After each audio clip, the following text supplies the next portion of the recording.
23. aprillil leidke oma sõpruskond ning minge nautige kuupaistet, tähesära, päikesepaistet ning mõnusat ilma.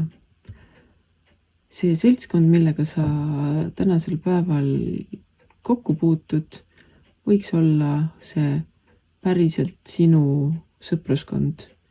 Mitte mingisugused suvalised jõmmid, kellega lihtsalt nageleda, vaid sellised inimesed, kellega sa päriselt tahad oma aega jagada, ennast jagada ning nendega tasub ette võtta mõni huvitavam tegevus, väljasõit, kokkusaamine, lõõgastus või miks mitte ka mõni varasem nädalalõpu pidu.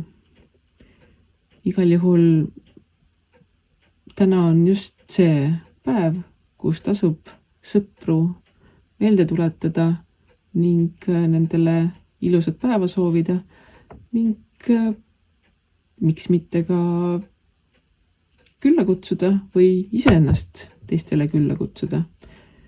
Leia siis oma sõbrad, oma inimesed ning nautige seda päeva.